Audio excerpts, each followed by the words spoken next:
Assalamu alaikum, greetings of peace. Good evening and welcome to Hub Talks.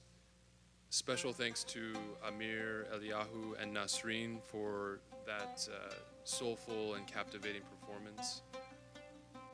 I want to thank also our speaker, Dr. Cyrus Ali Zargar, for joining us tonight, and everyone at Hub 925 and Hub Foundation for making this event possible, especially our founder, Sam Hirbot. And thank you to our honored guests for supporting the event this evening. We're pleased to announce that on May 25th and 26th, Karen Armstrong, inshallah, will be joining us for a talk on compassion in Islam and a retreat on her book, 12 Steps to a Compassionate Life. So if you want to find out more information, please visit our website at hub-foundation.org. Now to the talk and speaker at hand.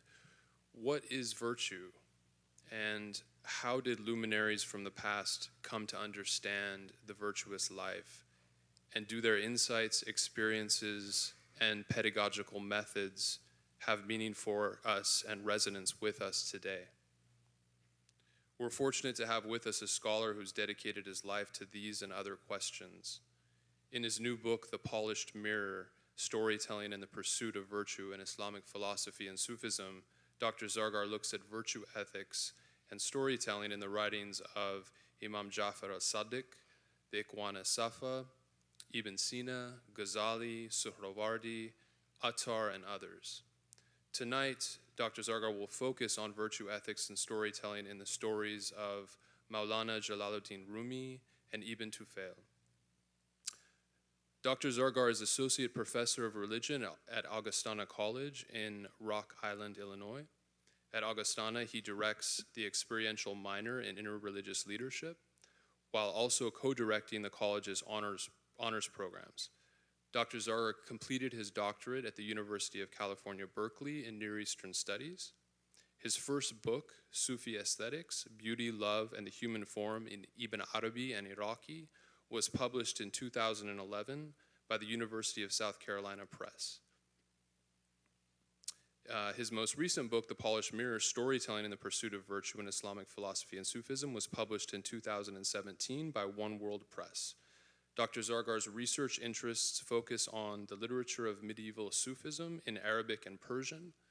This includes poetic expressions of mystical experiences, especially in the form of love poetry, as well as Sufi ethical treatises, the writings of Ibn Arabi and early adherents to his worldview, Safavid Shi'i mysticism, contemporary Iranian cinema, and satire in medieval and modern literature. He is the author of articles in the Muslim World, the Journal of Arabic Literature, and Encyclopedia Iranica. Dr. Zargar also serves on the Scholarship Advisory Board at Hub Foundation. Please join me in giving a warm welcome to Dr. Cyrus Ali Zargar.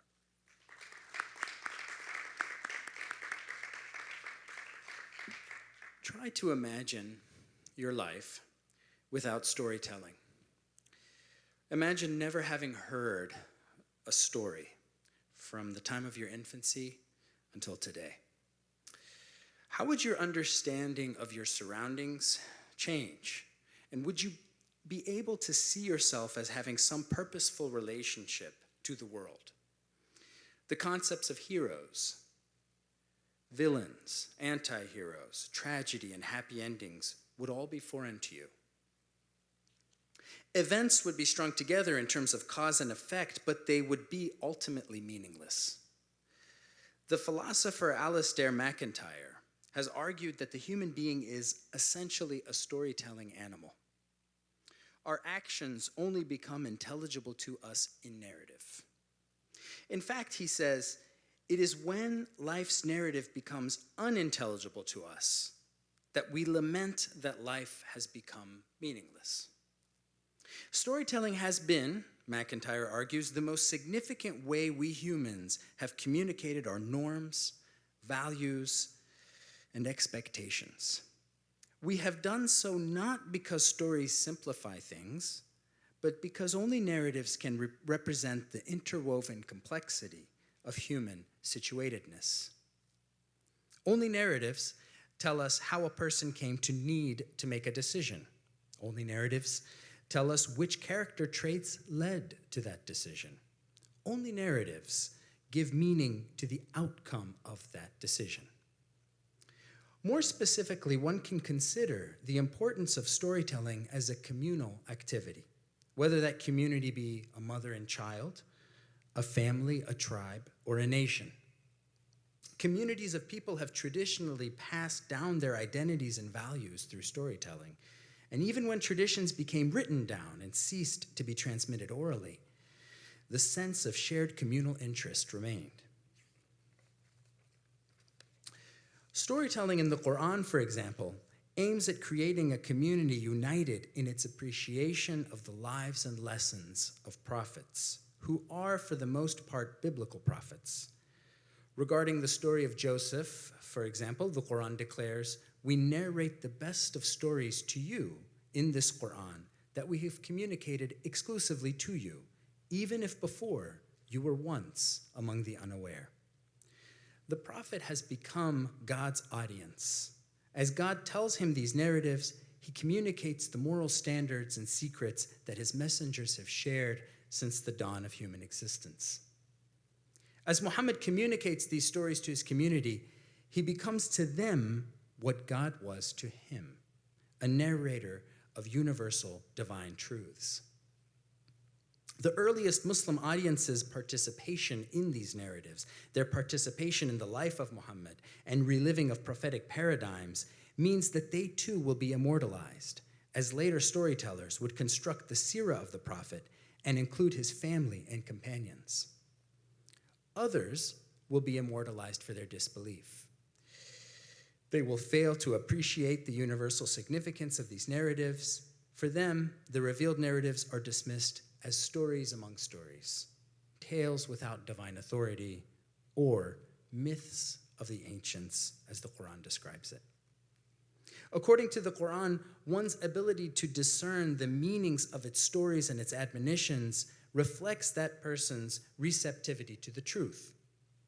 Hard hearts, the parable goes, are like stones that cannot absorb water, or, as the Quran tells us, are even harder than stones, since some stones do indeed allow water to penetrate.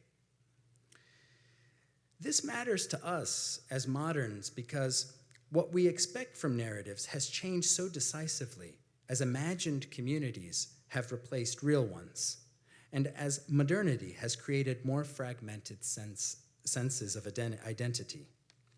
According to Walter Benjamin, who wrote in the first half of the 20th century, the secular productive forces of history will gradually diminish what he calls the epic side of truth and wisdom to the point that storytelling will reach its end. As our ironic distance to the world around us increases, Benjamin argued, our appreciation for shared oral traditions will disappear. We will become so focused on the present moment and isolated bits of information that we will no longer rely on the ancient art of storytelling for our sense of communal being. Whether Benjamin's observations prove right or wrong, and I should say that I think they are proving right, one cannot deny that humans look to more traditional forms of storytelling for epic or even transcendent meaning. As Islamic intellectual history progressed, storytelling became a salient way in which Muslims interpreted the meaning of their scriptures and the lives of their saints. Early commentators on the Quran often attempted to explain allusions to the lives of prophets using reports or stories, some of which ultimately came from Jewish and Christian sources. Abu Ja'far Muhammad al-Tabari, whom I'm sure you've heard of, in his exegesis and in his massive history, offers narrative contexts for the lives of prophets mentioned in the Quran. Contexts that would be familiar to scholars of the Bible and extra-biblical Jewish literature. Later, the rise of the Nishapuri school of exegesis solidified the use of tales of the prophets as commentary on the Quran.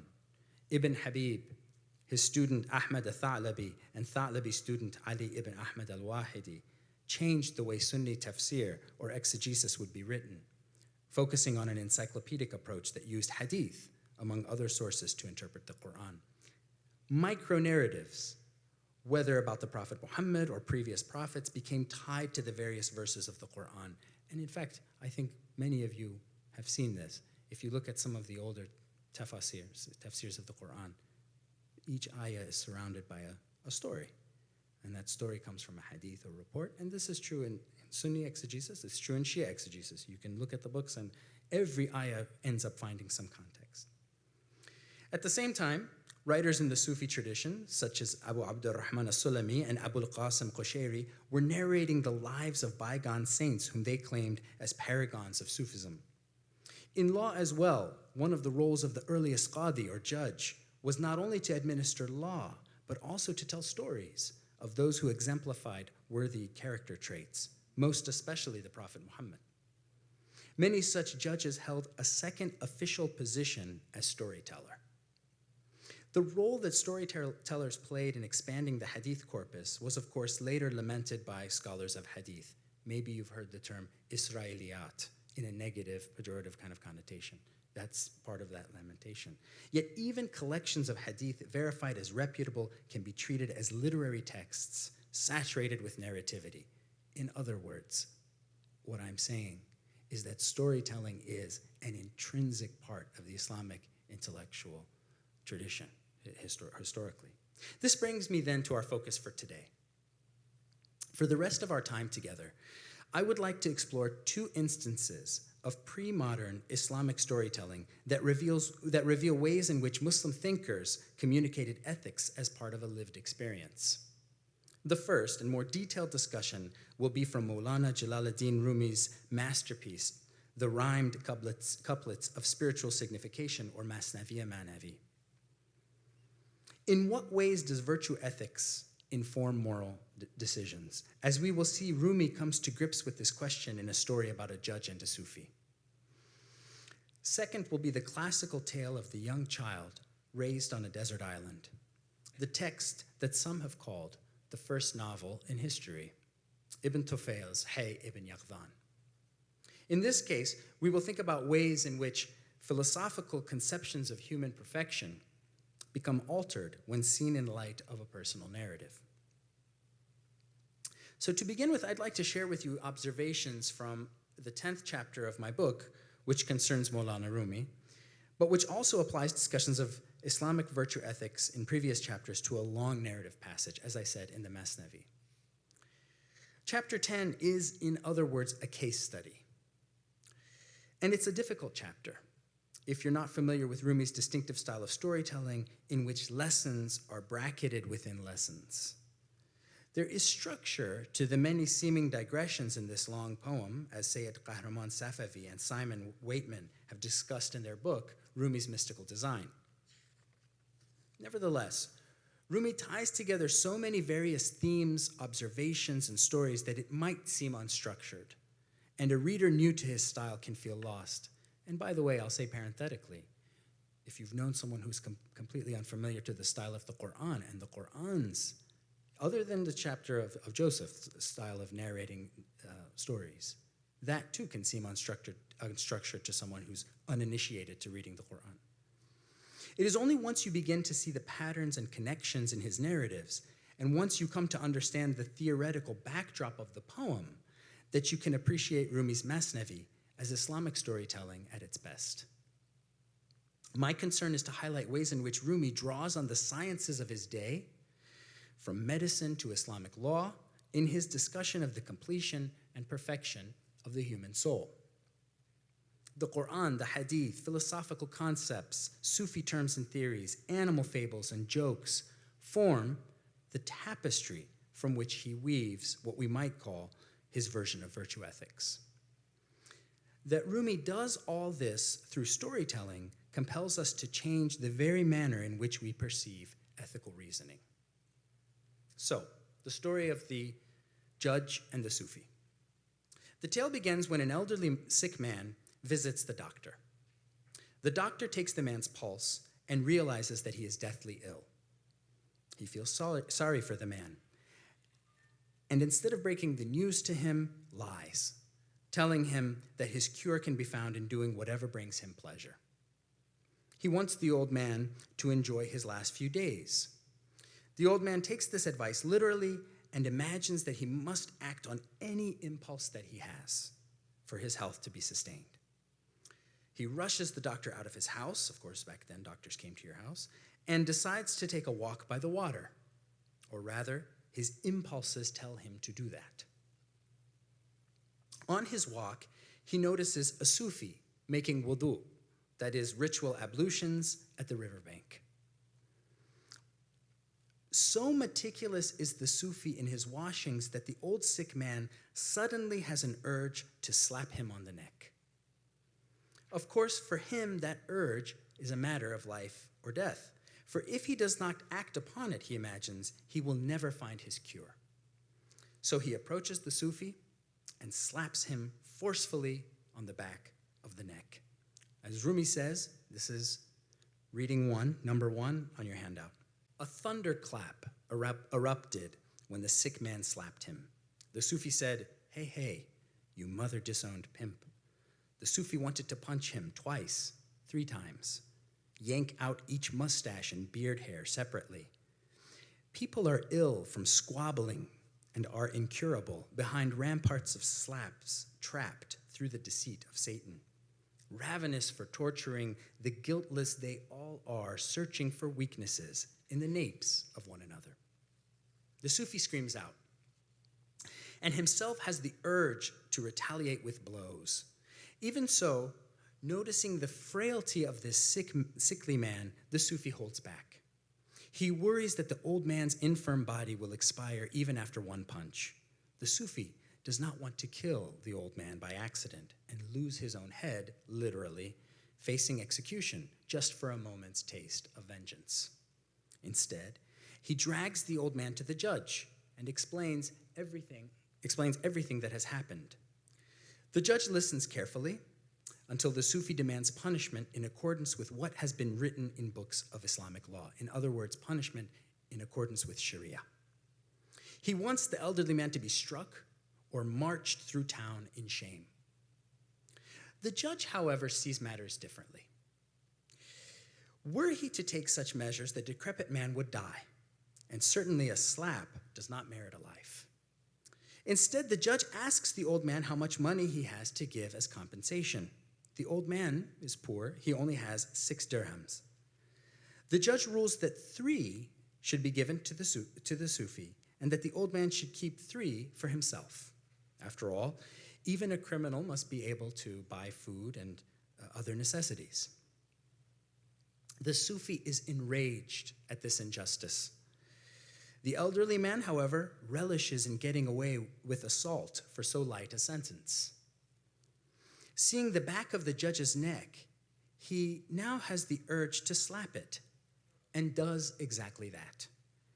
He gives the remaining 3 dirhams to the judge and leaves, proclaiming that he is now cured of all illness. The Sufi expresses his schadenfreude at the justice served in this act. After all, the judge made light of the Sufi's pain and was subjected to the very same injury. A fitting turn of events, indeed. So now, Rumi says, this is the second quote. So this is the Sufi speaking to the judge. O scholar of religion, that which you hate for yourself, why don't you also hate for your brother, trusted one?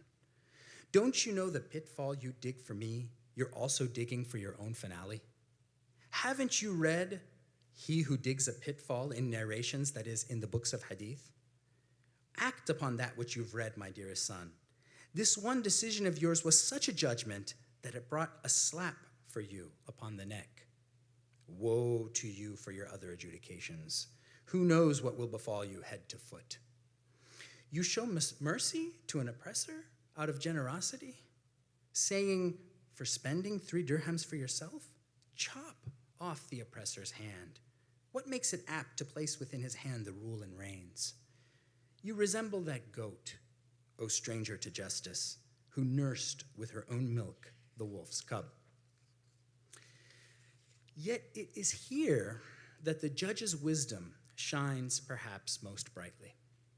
The judge explains that the grimace on his face was a natural reaction to being slapped. Within, however, deep in his heart, he bears such suffering happily.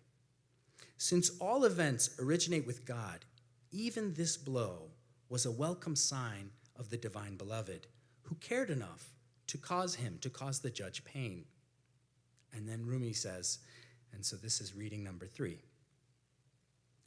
Relinquished desire, no doubt, brings bitter taste, but less bitter than separation from the real. Though struggling and fasting are difficult, harsh, still, it's better than a distance that tests you. How could pain remain that instant when the kindly bestower would say, "How are you holding up, my sick one?"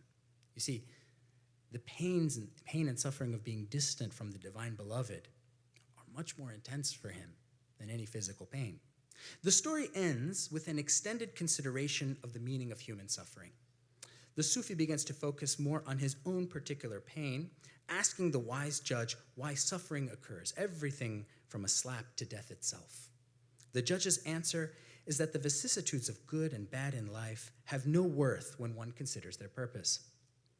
Life exists merely as a means to know and come to love God. So one should not seek pleasure in this life. After all, worldly pleasure is merely a diversion from the very purpose of the world. God has created humans for the sort of life in which is both pleasure and pain, good and evil, guidance and temptation, so that people might choose morally. Otherwise, human achievement, virtues such as courage, wisdom, patience, honesty, and liberality, would be meaningless, says the judge. Perhaps the most interesting conceit of the story is its role reversal. The judge should represent Sharia, that is, God's legislated demands. The Sufi, as a wayfarer on the select path to God, should represent something called futuwa, that is, a virtue that might be called chivalry, or as I prefer, young manliness. Qualities of young manliness lacking in our Sufi are self-sacrifice, generosity of spirit, a lack of pettiness, and generally placing the needs of others over one's own and overlooking one's due. Indeed, the actions of the Sufi directly contradict a description of young manliness, or futuwa, by an anonymous Sufi writer of the late 10th or early 11th century. And that's what I've put as reading 4 on your handout. I've just quoted, I've summarized it for you instead of quoting it. A possessor of young manliness, a possessor of futuwa, should first care for the indigent, while Rumi's character, the Sufi, is indifferent toward his aggressor's poverty and physical weakness. The possessor of young manliness should, second, remember his own blessings, while the Sufi is forgetful of his own well-being. After all, the slap leaves no lingering physical effects. Third and last, the possessor of young manliness should forget his misfortunes, and yet the Sufi is unable to forget the wrong done against him. The Sufi's failure in young manliness can be understood best by seeing his actions in light of an explanation of the relationship between futuwa, or young manliness, and Sharia, by Abu Hafs Shihabuddin Sohrawardi, not to be confused with the philosopher, a major Sufi figure who might have met with Rumi's father. So this is reading 5. There you'll see there's a quotation there. That's Sheikh Sohrawardi's description of the relationship between young manliness and Sharia, which is in fact what's being explored in this passage by Rumi. Sohrawardi comments that the requirements of young manliness are more stringent than Sharia.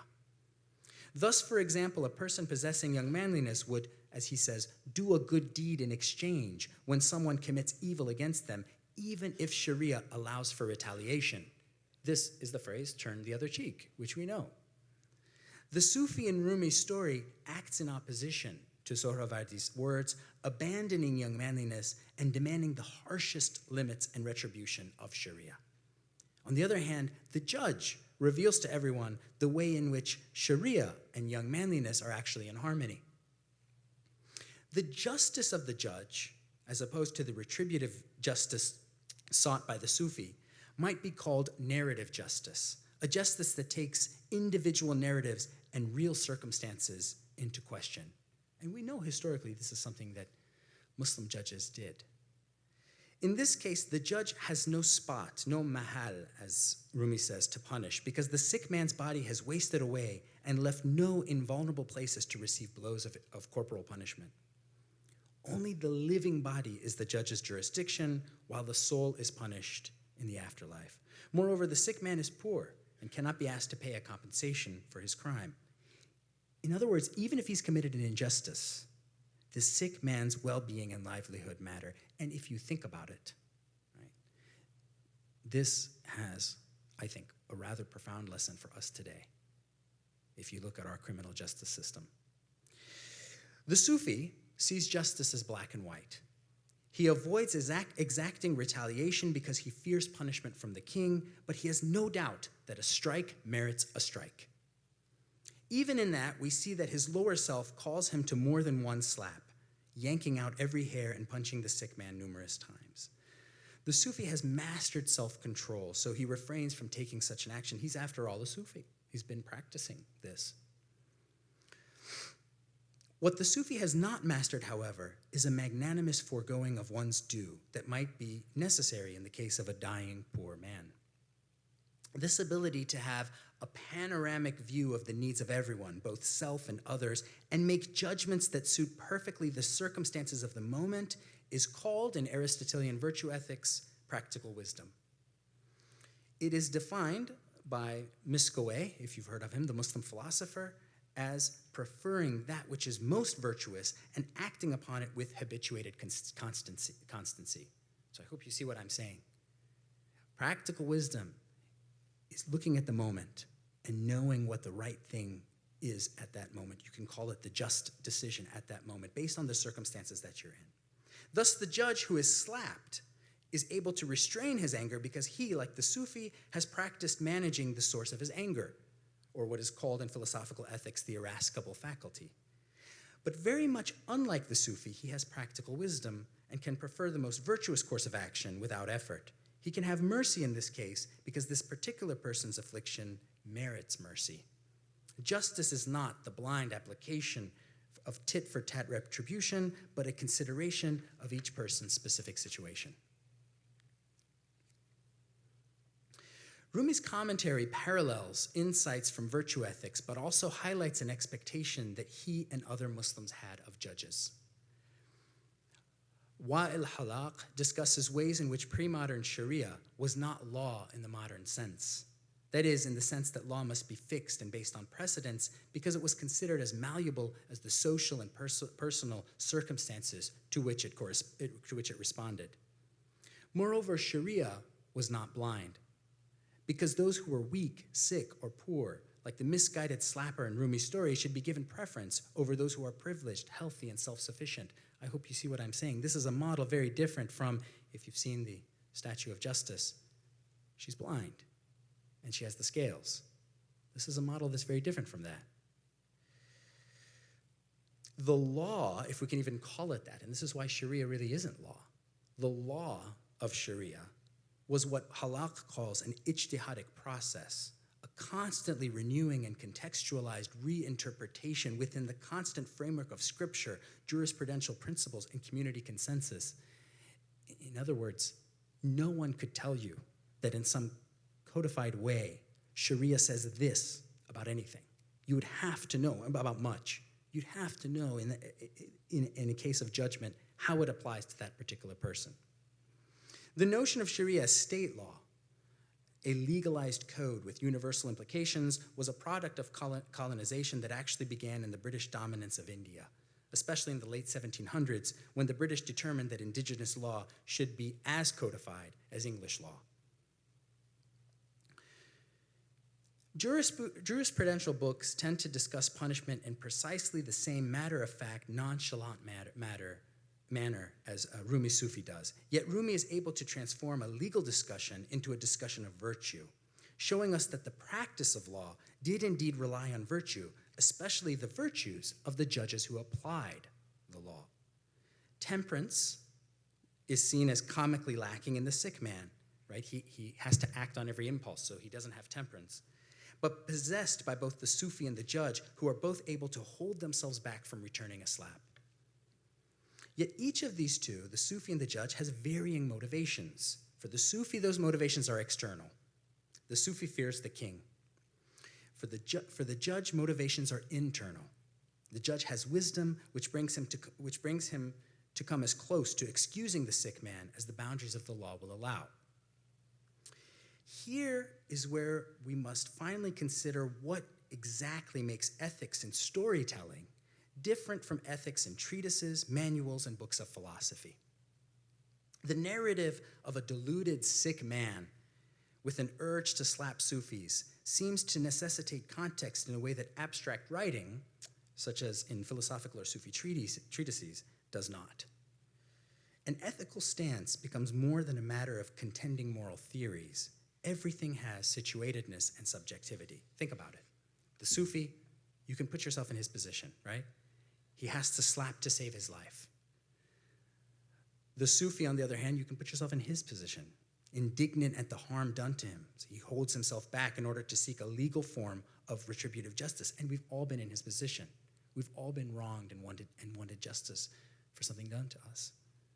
But then we see the judge, and the story gives us another perspective. You see how it floats in and out of different perspectives. It gives us first the sick man. If you were sick and the doctor told you that you have to act on your impulse to be healthy, wouldn't you too be tempted? And now put yourself in the position of the Sufi and you begin to see things differently. If someone slapped you on the back of the neck and you're not doing anything, you don't even know this person, wouldn't you too be tempted? Wouldn't you too? And then it gives you another perspective, a more panoramic perspective, the judge. The narrative, so at first, the judge appears to us unbiased and informed. He functions much like the ideal observer imagined by the Scottish philosopher David Hume. But then what does Rumi do? This is the brilliant kind of turn of events that Rumi does. He throws subjectivity onto the judge by having the sick man slap him as well. This allows us to see how the Sufi might have reacted were he more knowledgeable and hence virtuous. That is, it forces the judge to become a moral actor and not simply a judge of the moral actor. An extended dialogue between the Sufi and the judge proves the Sufi to be good, the judge to be beyond good, the Sufi to be law-abiding, and the judge to be just. And by the way, in Islamic ethics, this paradigm of justice or Sharia being some standard that someone should strive to go beyond is very common. Whether in the study of Islamic law or in Islamic wisdom literature, context has often mattered greatly. Concepts such as daf al-haraj, which can be called preventing undue hardship, and al-urf, or a convention, have allowed legal scholars to bring a person's or a people's situation into consideration. In storytelling, the focus is even more squarely on such situatedness, and I hope you know what I mean when I say situatedness. The situation that the person's in makes the act different. Mere reflection on the human condition, furthermore, reveals the need to know the moral agents or the person's context. Somewhere between spirit and clay, between angel and animal, the human being finds herself perpetually pulled in contradicting directions. And even as she strives to be good, she is met at every turn with a challenge peculiar to her own set of circumstances. One might say that the conflict that exists in each of our challenges, particular to each individual who comes to the challenge with a unique life story, encapsulates what it means to be human. This, too, might explain why we delight in storytelling. In other words, I can't know your situation, and you can't know mine fully until I've known your story. So, in my attempt to summarize this long narrative from Book 6 of Rumi's Masnavi, there has been, of course, much I have not been able to include. Rumi touches on really every science of many of the major sciences of his day. He uses medicine in his discussion. He'll touch on philosophical virtue ethics. He'll touch on, as you saw, Sharia, and he'll have an extended legal discussion, and some of it I wasn't able to include. Then he'll weave in discussions from Sufi texts. He'll bring in riddles, jokes that were circulating at that time. But probably most interesting is the way that he brings medical psychology into these discussions, and it's something I've not been able to include. Medicine in Rumi's day was often associated with philosophers whose research built on Greek models of medicine, especially that of Galen. That medical psychology, by the way, as I discussed, was the basis of Islamic philosophical virtue ethics. We can say then that if Rumi's poetry is a slice of a much larger intellectual 13th century pie, it is instructive to see that philosophical virtue ethics and humoral medicine do at times appear as an ingredient, especially humoral medicine, which was perhaps simply too practical to shun. What I'm saying is, Rumi is well known, famous in fact, for his opposition to rationalists who believe that the truth, with a capital T, or that ultimate reality, or what you want to call it, can be achieved using rational means, especially the philosophers. He's not just skeptical of them. He comments in the Masnavi, for example, that they don't believe in the the demon, and yet they are themselves demons. Or he says in the Masnavi, for example, that there's a hadith that the unintelligent, I won't use the word stupid because I've heard it's a bad word, the unintelligent will be saved on the day of judgment. He interprets that as the reason the unintelligent will be saved on the day of judgment is because they'll be saved from philosophers. So it's striking that despite his very stark opposition to philosophy, you actually find an important element of philosophy, the humoral medicine, throughout the Masnavi. It's really interesting. Even if sometimes he cites it to say that there's something, the science of the heart, that transcends it. So now, this brings me to close to the end of our talk, and to our second text, which is Hayy ibn Yaqzan, written by the Spanish philosopher Abu Bakr Muhammad ibn Tufayl. What interests me about this story, especially in the context of Rumi, is that in many ways its ethical themes intersect with those conveyed by Rumi in his story that we just went over of the judge and the Sufi. This is despite the fact that the larger framework for these tales could not be in greater opposition in some ways. After all, Ibn Tufayl advocates the triumph of reason over all else, while Rumi emphasizes over and over again the limits of reason.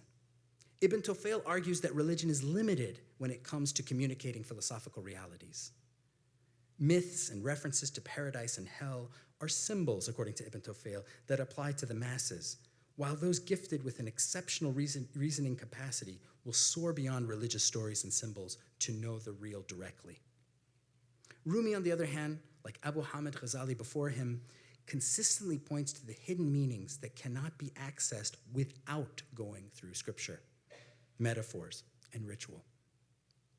Yet in terms of storytelling, both writers circumvent our usual way of seeing things by providing a narrative of unusual circumstances. If a student of Islamic law were asked, what should be done in the case of a person who unprompted slaps another person? He or she might reply with a discussion about retribution and the possibility of forgiveness. Rumi, however, shows us that in a lived context, there is far more complexity, a complexity that pre-modern judges must take into account when adjudicating. As far as we know, this more narrative form of justice, which I've been trying to go through, was the way that judges in Rumi's day practiced ethical reasoning in arenas of contention, such as court cases. Again, only a story about real-life situations could convey such complexity, only through storytelling. Ibn Tufayl circumvents our usual way of seeing things by creating a thought experiment. Is it possible for a person cultivated in the perfect clime and with the perfect complement of bodily constitution and rational faculties to uncover the secrets of existence without the aid of society or revealed religion? Do you get the question? Would it be possible if you just dropped a person, or you just raised a person on their own completely, for that person to come to the truth without any help, without any revelation, without anything but the intellect? It's a fascinating question. In other words, is it possible to achieve the pinnacle of knowing God and the secrets of the universe without prophets or revelation, without anything but one's rational faculties and the natural world around a person? The answer turns out to be yes, according to Ibn Tufayl. It's not surprising then that this story, originally in Arabic, turned out to be a major source of inspiration for European intellectuals in the 17th and 18th centuries. The book was translated into Hebrew, Latin, Dutch, French, German, and English, sometimes with multiple translations in one language. It garnered such admirers as Baruch Spinoza, Gottfried Wilhelm Leibniz, and Alexander Pope. Daniel Defoe's Robinson Crusoe, considered by some the first novel in English, might have received inspiration from this text. The possibility has also been raised that John Locke's momentous shift toward an empirical epistemology sprung from his exposure to a Latin translation of the Hayy ibn Yaqzan story and to his close friendship with the translator of that story, Edward Pakek, and his father. All this makes sense to those who know this story of a self-taught genius which resonated with Enlightenment ideals of individualism, rationality, and even empiricism. And I think it's fascinating to imagine that, who knows, if this story didn't exist, maybe we wouldn't even be here right now. You know, it's in terms of intellectual progress or whatever you want to call it. So now the story of Hayy ibn Yaqzan according to Ibn Tufayl. According to Ibn Tufayl, an island exists near the equator and close to India where the sun strikes the ground in just the right way for a pocket of earth to become so perfectly balanced in terms of heat, cold, wetness, and dryness that it contains in its middle section a lump resembling the balanced human constitution. When the divine spirit, which is everywhere, attaches itself to that clay, the body begins to form, beginning from the heart.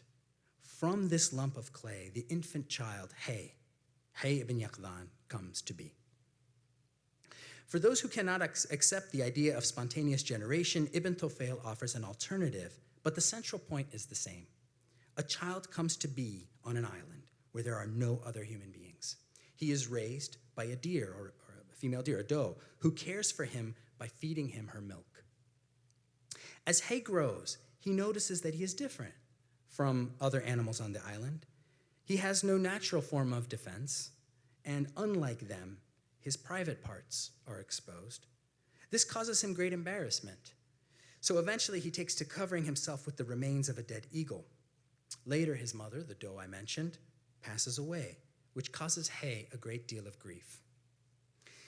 This is a masterfully written part of the narrative, because as those of us interested in drama know, a character needs motivation to act in a way that will convince the audience. Hayy becomes motivated by his foster mother's death to try to bring her back to life. He searches within her body for the source of life and comes only as close as realizing that there is a certain heat that comes from the heart that keeps the body alive. Still, the major realization he has is that his mother was not that body that would decompose and cause him disgust. Rather, his mother was whatever intangible thing that once served as a source of life for that body and has now disappeared. You see, he's discovering the soul. This will cause Hayy eventually to look elsewhere, to look higher than the material realm for that which deserves his attention. As Hayy grows, he uses his intellect to master life on the island.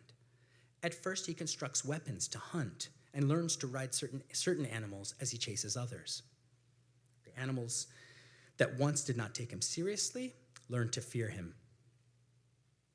In his pursuit of the truth, Hayy dissects animal after animal. It is here, I think, that Hayy most resembles the Enlightenment version of the scientist, who sees nature as brutish and entirely at the disposal of the human being. Fascinatingly, however, Hayy's intellectual journey progresses beyond that. He looks to the heavens and notes that heavenly bodies are the most perfect of all existent things. He decides to imitate them, to imitate the heavenly bodies, the orbs. They rotate, and so Hayy begins to rotate around the island and around himself. Here, his actions would, to the Muslim reader, resemble those of pilgrims to Mecca, who circumambulate the Kaaba. They would also resemble those of Sufis, who rotate around themselves in ecstatic dance. Hayy finds that these actions help him separate himself from sensory perception. This allows him to focus more clearly on the cause of all things. The cause of all things, that is what Ibn Tufayl calls the necessary existence, but we might call God. Also, like the heavens, Hayy decides to be benevolent to everything on the island, right? Think about the way the sun is benevolent. He gives up eating meat and eventually decides that even plucking plants is too harmful, choosing instead to consume fruits that fall to the ground. This is what we call today the fruitarian diet. This diet also enables him to focus less on the body and more on the necessary existent, that is God. Eventually, Hayy takes to a cave and spends his time almost entirely in contemplation. Using observations from life on the island, Hayy reasons that he resembles animals in his body, he resembles the heavenly orbs in his soul, but deep within him is a secret that resembles none other than the necessary existent. It is this part of himself that Hayy works to cultivate while in meditation. And it takes him a long time, almost his whole life. He achieves a state of realization that allows him to become almost completely unaware of himself and almost completely focused on that necessary existent, on God. This is where, as they say, things get interesting. On an island close to Hayy lived two friends named Salaman and Absal. Salaman loves humanity and sees religion as primarily about helping and serving others. He becomes a major political figure on that island. Absal, on the other hand, sees religion as mainly there to redirect one's attention to higher truths, which involves isolating oneself. He decides to leave his island so that he can ruminate those truths undisturbed. He ends up, as it would have it, on Hayy's island. For some time, because of Hayy's self-cloistering in the cave, Absal imagines that he's alone on the island. Even when he sees Hayy, he supposes that Hayy has come to the island for the same reason as himself, seclusion, so he avoids him. Their meeting is another one of those masterfully written scenes. Hayy has a difficult time recognizing another human being. He can't tell, for example, if the leather or whatever coat that Absal is wearing, he can't tell what it is. Is it skin? What is this creature? And then he figures out. Absal, who tries to flee from the curious Hayy, is amazed by Hayy's strength when Hayy grabs him, a result of Hayy's supreme constitution and life on the island. Absal teaches Hayy his human language, beginning with naming simple objects. He does this in order to guide him by means of proper learning to his religion, the religion he's brought from his own island. But we see that this is very ironic, because Absal will soon discover that the self-taught, illiterate Hayy has an enviable expertise of the mysteries of the universe. Hayy's conceptions seem to possess an element of perfection. Hayy's ideas are based upon images, that is, direct vision, and were developed in abstraction from human language, which is based on metaphor. So you see, there's a kind of directness there that human language doesn't have. Indeed, Hayy's knowledge is so superior that Absal soon longs to become a pupil of Hayy.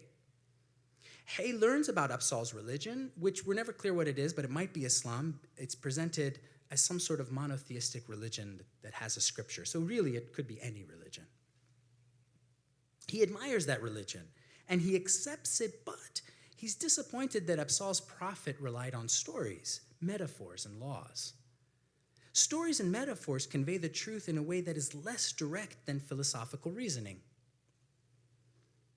Laws seem to assume the worst about people. They mainly serve to keep people's lower desires in check and to protect property.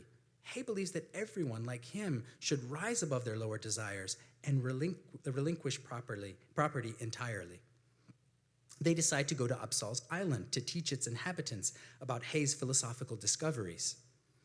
What they discover, however, is that even the most intelligent reject Hayy's teachings.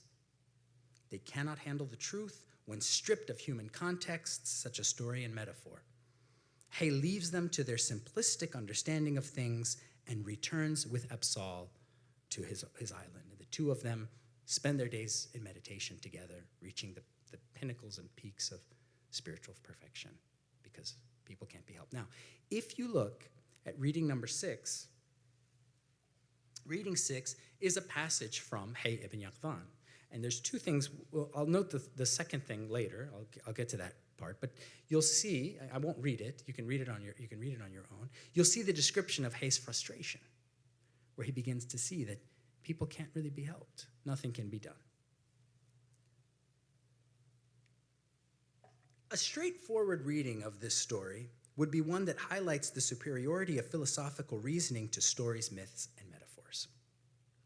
Yet there is another point made in the very ironic fact that Ibn Tufayl himself has engaged in storytelling to convey higher principles. It is not that stories themselves lack truth, or that they should be rejected entirely. As Hayy discovers, our need for human context is shared by most, except perhaps for very rare individuals, and Hayy is the rarest. We need truths to be presented to us in lived human contexts because otherwise we find it difficult to see the relevance and even beauty of those truths. Yet as this tale teaches, we should not simply accept stories as stories. We should perform ta'bir, or interpretation, a word that etymologically signifies causing someone to cross over. It is a term most often used for dream interpretation, but given special attention in Sufism.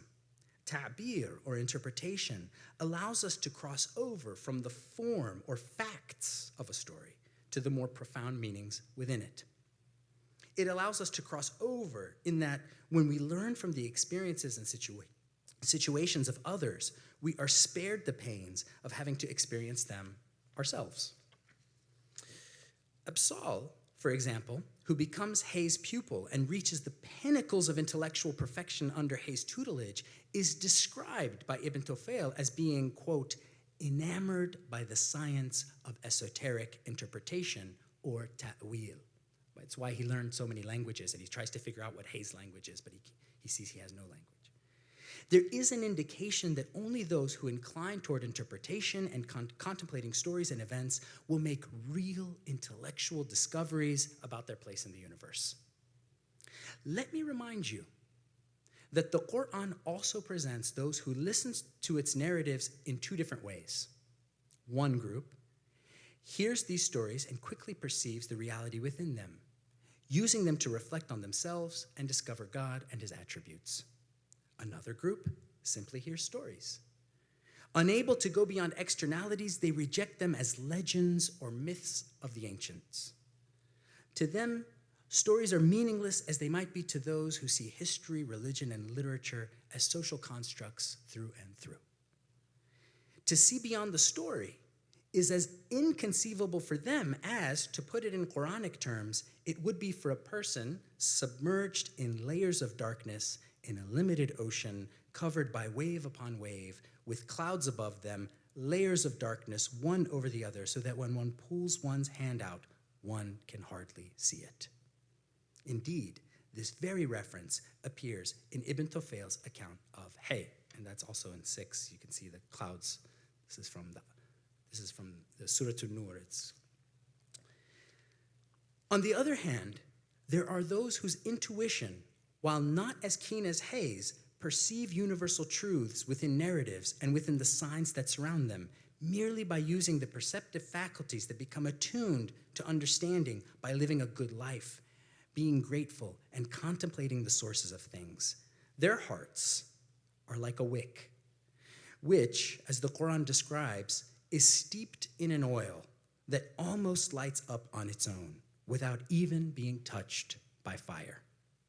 It is in that way that storytelling can transcend knowledge of human events and become a means for knowing the loftiest spiritual realities. Thank you. Thank you, Dr. Zargar, for that really edifying discussion on storytelling, virtue ethics. So I had some thoughts about your book in general. One of the features that strikes me is you seem to return again and again to balance, but balance of the humors, balance of in terms of avoiding extremes. And yet when you encounter these different authors, some of them seem rooted in sort of epistemological sources that are at odds, whether it's the rationalistic, the theological, the mystical. Who have you read that sort of achieves that balance, that mean? In their own life, this is work in their own life or in the writing? It could be either one. That's a great question. Well, it's difficult. The difficult part of that question is that defining the balance differs. So I'll give you the case of two different thinkers that come up in the book, and probably two of the most important thinkers in virtue ethics, Islamic virtue ethics at all.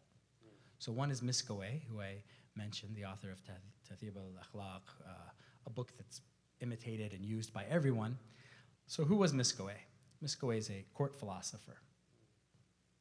And the life of the court, so his job would have involved training young, noble children to grow up to be good, mostly men.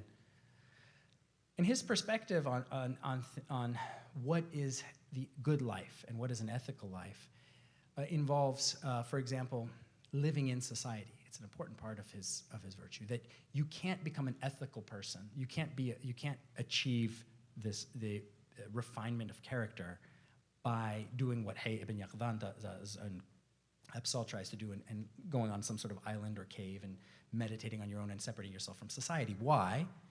Because if there's no one around, if there's no one there, then all you're doing is avoiding vice. And what Miskawayh says is virtue is different from avoiding vice. So for him, a person has to be engaged in society, right? And even his definition of, let's say, temperance, avoiding the pleasures of this world, is going to be a somewhat courtly one. So yes, he gives advice about not eating rich foods and sort of being moderate in one's life. But his version of moderation is probably one that I think most of us would accept as, for that time at least, let's say normal. Now let's take on the other hand someone who uses Miskawayh's writings but takes it into a very different place, and that is Abu Hamid Ghazali. I think we know him. Abu Hamid Ghazali takes these virtue ethics but puts them in a much more stringent, much more ascetic context. For Abu Hamid Ghazali, it is good for a person to seclude themselves from society, right? And he seems to have done it at various points in his life. Yes, there is an extreme of avoiding food and other pleasures, but for Ghazali, that extreme is only let's say the point where it would bring you death. Up to that, it's a much more extreme form of what we could call temperance, and yet Ghazali says that it calls it balance, and he even attributes balance and moderation to the ayah Ihdina as-sirat al-mustaqim. He says the sirat al-mustaqim is moderation. It's mustaqim, it's straight, it's balanced. So it kind of, you see one context where there's this balance, and I'm sure Miskawayh seems to have achieved it in his life. I mean, supposedly he could be a sort of petty person at times, but he's, seems to have been a good moral human being. Abu Hamid Ghazali also, a much more extreme renunciation of the world.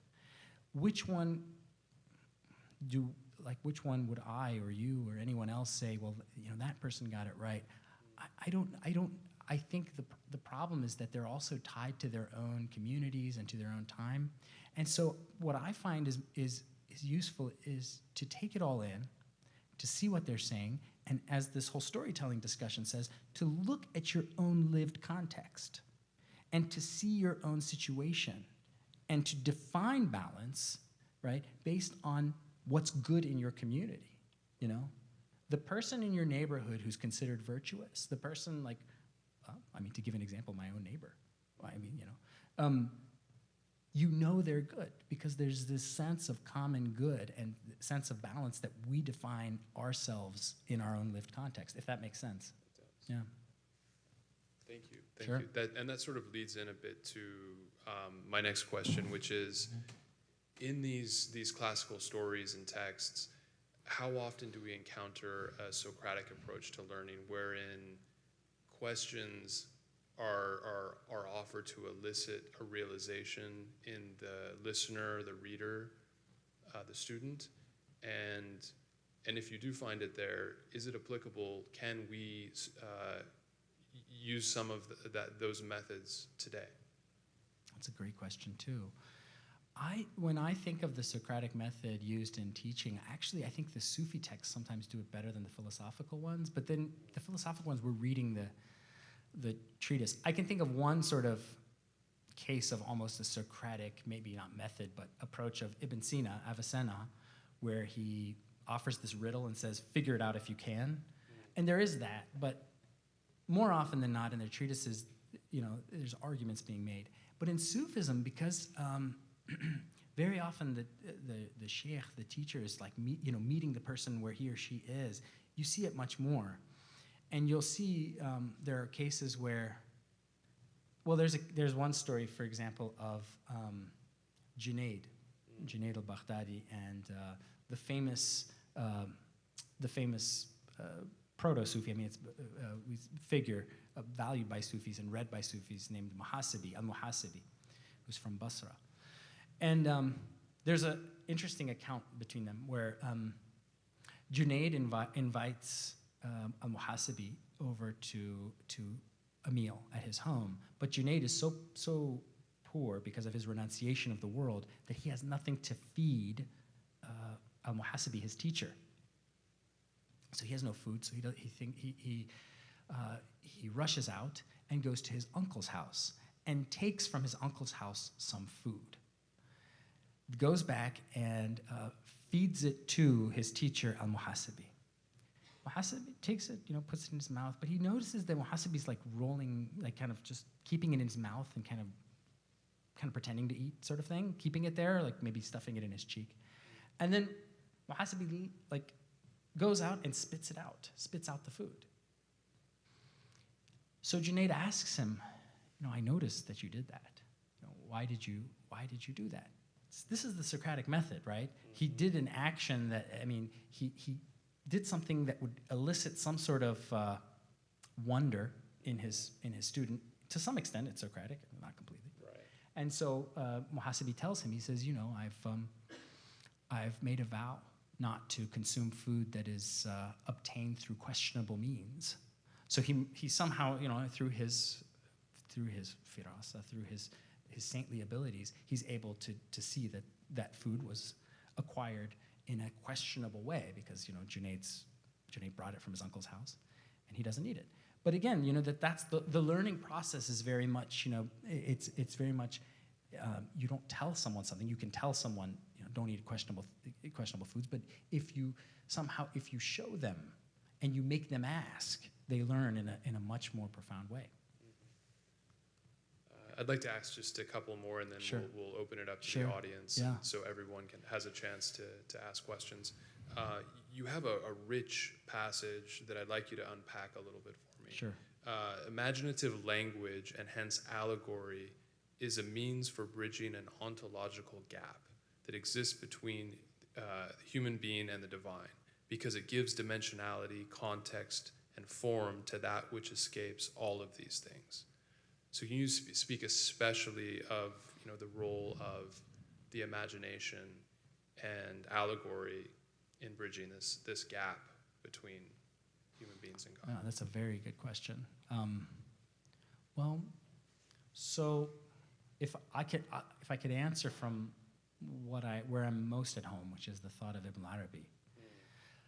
So imagination is let's call it a realm, if you like, where if we think of spirit as something that's formless and absolutely meaningful but formless, and we think about form or matter, material things, as lacking that meaning, imagination is the place where those two things come together. And interestingly, we all experience this. So the example that I bring up over and over again, but it's the most useful, is dreaming. You have a dream, and let's say in your dream you see cats. The cats are clinging to you, and you keep having to take the cats off, and they keep coming back and clinging on you, and you keep, right? So you wake up. Now, the one thing you know is that your dream was not about cats, right? It was about something, if it's a true dream. And you can tell the difference when you wake up if it's a true dream or not. The one thing you know is that that dream was not about cats. Those cats were giving form to some meaning. In other words, it could be stress. It could be, let's say, some sort of hardship or challenge that's in your future that you're going to have to struggle against, right? And we see it in the prophetic canon too, where the Prophet Muhammad sees knowledge as milk. The Miraj literature has this a lot, right? So imagination is the place where meaning can take form. And without it taking form, where are we? Can the human being conceive of meaning without form? If you answer yes, then I would ask you another question. Why are we even human? Why did we go through this process? Why did we come into bodies, be born, observe things? Look at the story of Hayy. If it's not to see the forms of things and to use those to get to meaning, which we do through the process of imagination, if that makes sense. Yes. And then you begin to see that really, in fact, the entirety of our religion has to some extent that pattern, right? Allah. Qul huwa Allahu ahad, right? What do you get out of this? What is it giving you? Oh, God will give you, he's giving you something of himself through his names. What are his names, if not language-based conceptions of him that you can have, through which you can have access to him? Because if you don't have those, you have nothing. You have some transcendent God that you can have no comprehension of, right? No means of approach. So he's been merciful.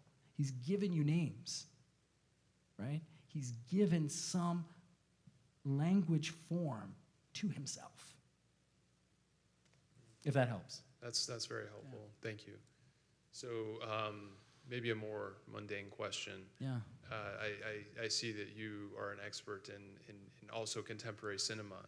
So can you recommend films that you believe are, or maybe one or two films that you believe are, helpful in just inculcating or helping us think about virtue ethics? Well, yeah, I'll give you my personal favorite, and maybe I think probably many people here have seen his films. I think there's one director who, unlike any director in the world maybe, is able to communicate themes from the we can call it Sufi or Irfan, heritage that he's gotten, and the Quran and Islam, but communicate in a way that's very modern, and that's Majid Majidi. If you've seen his movies, well, probably the most well-known, it was nominated for an Oscar, is called Bachaya Osman, Children of Heaven. It's been translated. It's a story about kids who lose a pair of shoes. That's really the whole story. And yet, right, what's relayed through that film is really profound. And that's not even his best. You see the willow tree, Bid Majnoon. You see, if you see, the color of, what's called the color of paradise or the color of God, Ranga Khuda. I mean, I was in Turkey and talking to someone there who studied film. And he said, he put it very beautifully. He said, when I see Majid Majidi's films, I feel like I'm reading the Quran. Yeah, and it has that quality to it sometimes. If you know, like, the Masnavi, and if you know the Quran and you know Islamic texts, the allusions are so deeply woven in his films that I think you'd appreciate it. Yeah. So it sounds like it can be considered in a way a type of commentary. Yeah, I think it is. That's a good point. And it's also a commentary on life today. I mean, he focuses on the downtrodden, people who have real problems in their lives, on refugees, on the poor. So in that sense, there's a social justice part to his films too that makes them valuable. In a world today when ethics and I guess a sense of telos, or the ultimate purpose of man, has become fragmented, how would you say the role of storytelling is in rectifying the telos of man, or the ultimate purpose, or reviving that storytelling, or reviving that sense of virtue or purpose? I think especially, like today, spoken word and theatrical arts and cinema has become more popular, like where do you see the bridge coming through? That's a good question. Frankly, I don't think most storytelling is. I don't think most of it is what you might call therapeutic in any way. Mm-hmm. Most storytelling reinforces a worldview that audience shares, mm-hmm. if you know what I mean. Mm-hmm. And so the postmodern novel, right, and before it, let's say the modernist novel, what they do is, take ideas that are prevalent in that time in a certain community, let's say, and help them spread and create a community around that text, right? Mm. When people go to a play, generally, they'd like to sit down and see something that, yes, it might cause debate, but very often that they can agree on certain things about it, right? And it's creating that sense of audience. In other words, what someone doesn't want to do is to read a story and be fundamentally challenged. What I mean is like have their whole framework shift. Assalamu alaikum, great talk. Alaikum salam, thank you. So you mentioned a little bit about narratives, and the truth is that the Muslim narrative is currently misinformed or ill-intentioned. In combating Islamophobia or trying to solve it, even engaging in conversations about Islamophobia is sort of coming to the table that they've set. What would you say is a manner through which we can use narratives to actually uplift our people, to decolonialize ourselves in the context of America? And do you think the Muslim community is doing enough to go in that direction? Yeah, that's a great question, and I think you're seeing a lot of that. The power of humanizing people, because actually that's all that really needs to be done.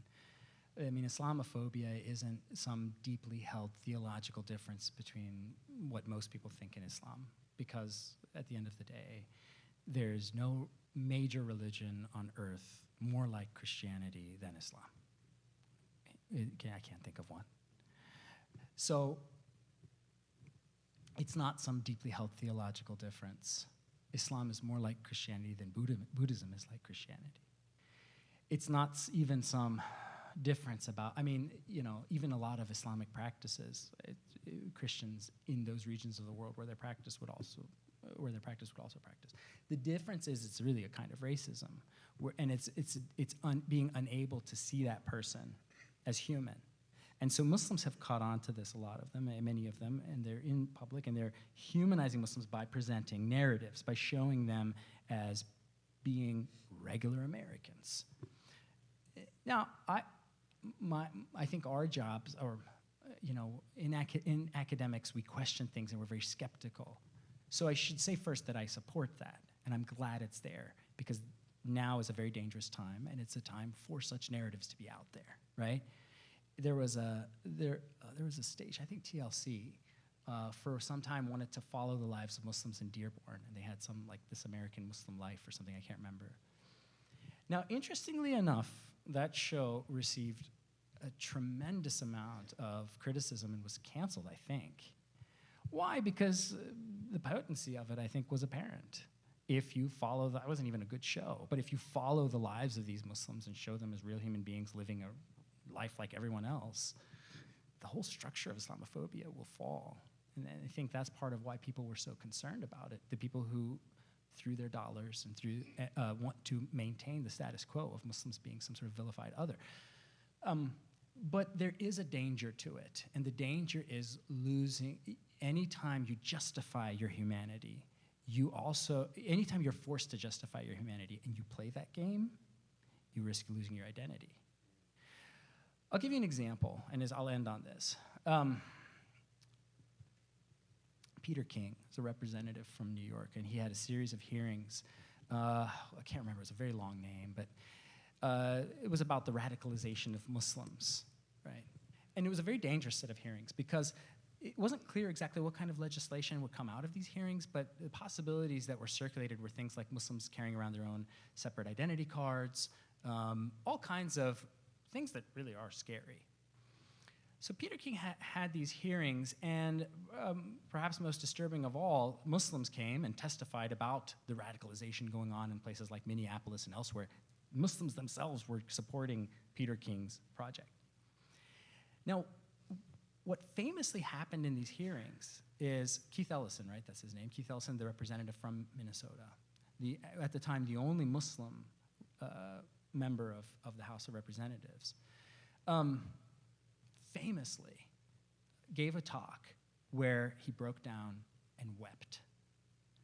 And in some ways, his breaking down and weeping just totally changed the course of these hearings. And in some ways, I think, I mean, there's still the possibility of them being sort of all these things happening, but at the time caused a great amount of backlash for what Peter King was doing.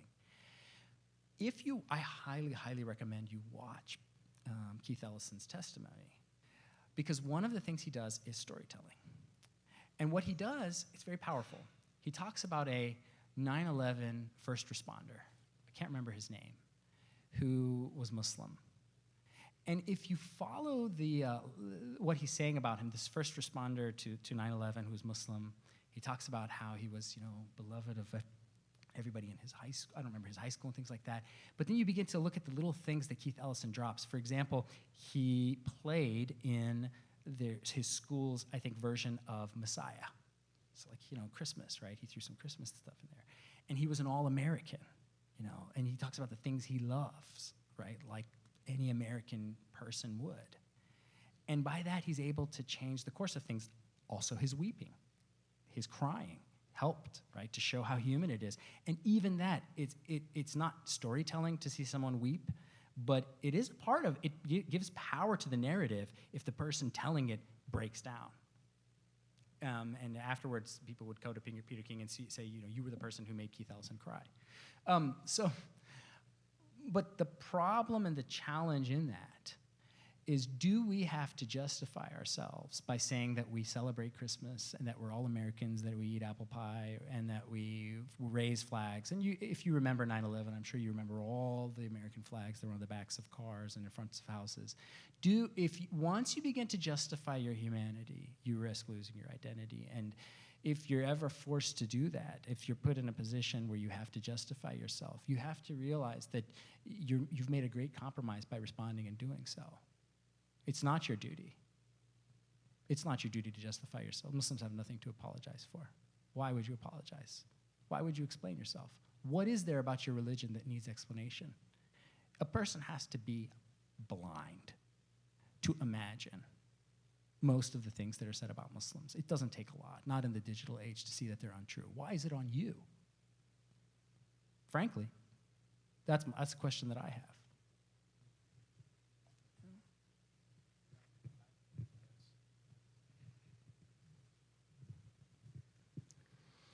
Thank you for the talk.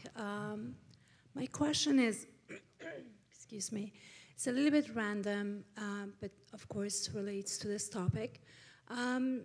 Speaking of storytelling and interpretation, as a Muslim, I have come to understand that the stories in Quran are also very open to interpretation. And that's why we have groups like the Taliban or the ISIS, because that's what they took from the verses of Quran and interpreted it in such a way that has come through their action. Or a topic like hijab, where I, as a Muslim woman, do not wear hijab because my interpretation is that it's not needed as long as I dress modestly. Or another woman covers head to toe. I'd like to know your opinion about the wisdom of that. Is there a wisdom behind this open interpretation that we have in Quran and in Islam? That's a really good question, and a difficult one. I mean, ultimately, every person is free to interpret texts however they want. I mean, the two examples you gave have an important difference, that when the Taliban interprets, they interpret, they're going to, the danger of it is when they begin to be very forceful and sort of push that interpretation on a group of people in a very violent and unjust way, as opposed to the person who's interpreting religion for themselves, or Islam or the Quran for themselves, and isn't affecting others through that. There's that important distinction there, So yeah, I mean, if ultimately each person is accountable for their own interpretation of things, that it couldn't be. I think that's absolutely clear, that every person is even I would think required, if not by Islam, just by reasons of pure intellect. I mean, intellectually, I mean, if you just think about it, you have to. How can you have a religion without being involved some way as an interpreter of it and coming to it on your own? From my perspective, I think the problem. Let me just get to the Taliban one. So one thing that I tried to present with the storytelling was the way in which there is an intellectual heritage to the way Muslims have interpreted stories. I tried to talk about the tafsir tradition and the way Sufis and others have interpreted their tradition and left us a kind of a body, or many bodies, of ways of interpreting. The problem with certain interpreters, let's take the Taliban, is when they ignore let's say the past, ignore the legacy that's there completely, and let's say that they're interpreting things in a very literal way. So I have the Quran, I have the Hadith, and I'm going to read the two, together and come to my own conclusions. The problem with it is there's a kind of you're ignoring method. You're pretending you have no way of interpreting, that you're just doing the text by the text, but there's always something creeping underneath. There's always some sort of bias underneath that's actually pushing your interpretation in a certain direction. You're just not being honest about it if you're the Taliban. Does that make sense? So you look at the Taliban and you start to see a trend. The rejection of all things Western is a big part of what they're enforcing, in Afghanistan, what they enforced in Afghanistan. The modes, the way they want society to look, it's very, there's also a very anti-Western sort of, so there's some sort of bias there in their interpretation. There's a reason why some things are more important to the Taliban than other things. Why, let's say, enforcing certain standards of clothing are more important than social justice and the poor, right? And that's because there is some bias there that they themselves either don't want to acknowledge or don't even know about. Whereas the person who's aware of their intellectual heritage and their intellectual tradition will at least acknowledge those things, address them. So the real interpreter of Islam for me is the person who can address previous opinions and then make their argument, as opposed to making their argument kind of on its own, if that makes sense. I hope it wasn't too convoluted of an answer, but that's the best I can do, because it's not really like, it's a great question. It's a very complicated, question, It's a great question, That's helpful. I just wanted to briefly add that I concur with your thoughts that we're always involved in the interpretation to some extent, even when we defer to classical scholars. That's true. We're sort of saying, well, this, or a contemporary scholar, we're saying, well, this is the person that I've chosen, right, or this is the text that I've chosen. Yeah. I agree with it ultimately, Yeah, unless it's being imposed from the outside. I completely agree with that. So we have time for one more question, I think. Yeah, thank you. This is actually a question that came up because of something you said about imagination and then dreams. In the famous story of Yusuf, the gift that God talks about is the ta'wil al-ahadith, or the interpretation of dreams. And to me, it always seems like dreams have a metaphysical reality in a way that imagination doesn't. When I imagine a snake, I don't fear it. But when I dream a snake, I am scared and I wake up. So there's something in the dream that is different from our imagination. And I'm wondering if in your literature of Sufis, has anybody focused on that aspect of interpretation of dreams as having greater weightage than khayal that maybe Ibn Arabi's talked about? For sure. So there's a hadith, and I don't want to butcher it, and I'm not good with remembering numbers, but that dreams are a certain percentage, maybe someone here knows, a certain percentage of prophecy. What gives you that kind of clarity is being disconnected from sensory perception, the needs of the body, and being wholly immersed in you give the possibility of being more receptive to those metaphysical realities, as you said. But to imagination, so in the thought of Ibn al-Arabi, we can divide imagination into two parts. There's an imagination that we could call there's a connected and a disconnected imagination, or we might call an objective and a subjective imagination, okay? And this is difficult, but all of reality has some sort of imagination. People do see things when they're awake that convey to them that you wouldn't call real because they might not have some sort of physical counterpart, but are very much, they have the same sort of clairvoyance that dreams have. And people are able to perceive insight while awake, metaphysical realities in the things they see. And you can see, we can make a Quranic argument for that the Quran says, show them their signs in themselves and the horizons, or the horizons themselves, So imagination is bigger than what you just encounter on your own, let's say, in dreams. There is this realm of imagination that you can connect to that has a kind of reality to it and itself is connected to a larger thing. And it can be done in these Sufi texts while you're awake as well. If that makes sense. Just one quick question. Yeah. I guess.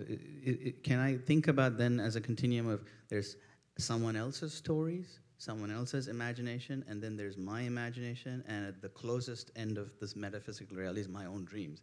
And that the reason why Yusuf alayhi salam was given that interpretation of dreams because that gets you closer to reality than maybe someone else's stories, like Tufayl story, which is someone else's imagination, whereas dreams get me the closest, perhaps, to. Because it's your own? It's my own dream, and it is metaphysical as opposed to, let's say, just imagination, where it's just mental. I would say that it allows a kind of communication that is often hard to achieve while you're asleep. But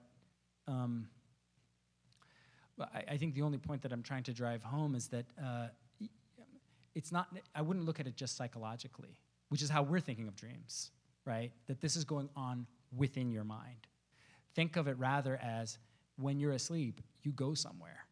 And that place to where you go, there are these symbols that mean things. You can encounter other people in your dream. You can see the prophet in your dream. And in Sufi texts, if you've seen the prophet in your dream, you've seen the prophet. It's not a joke or a subjective thing. It was real. So think of it more, I would think of it more as if when you sleep and you have a true dream, there's a door that opens and you enter a place that's very real and isn't just your own personal reality. Maybe, I wouldn't take it in this direction, but if you want to take it in the psychological direction, I would think of it in like the kind of Jungian sense of there being some kind of subconscious that we all share, something like that, as opposed to just your own private reality, if that makes sense. Thank you so much, Dr. Zargar, and again to our musicians, Amir and Eliyahu and Nasreen. Thank you so much, and please give our speaker and performers a round of applause.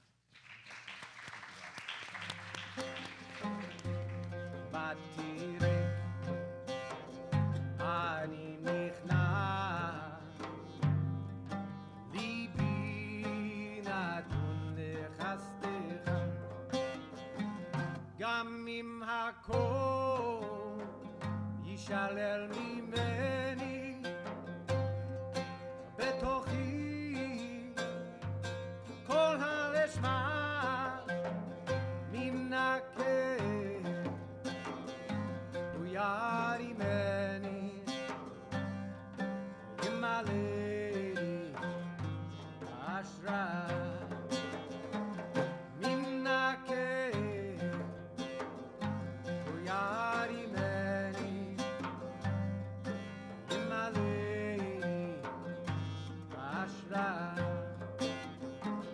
Shalom salam, shalom salam, shalom, shalom salam, shalom salam, shalom salam,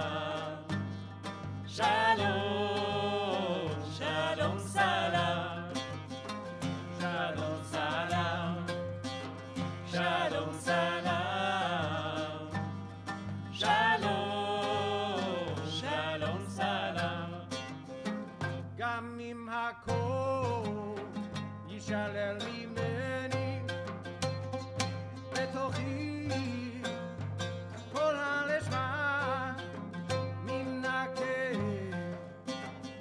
הוא ירימני וימלאני בהשראה מן הכאב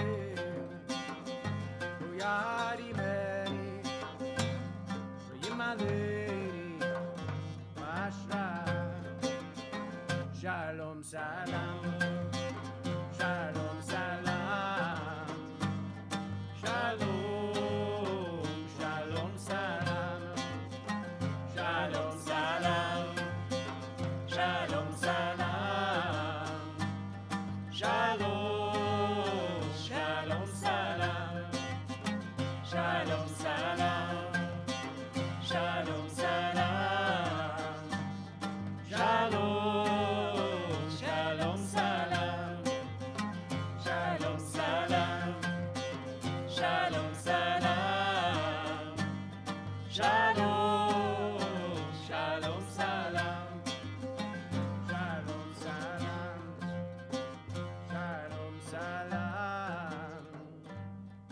Shalom, shalom, salam.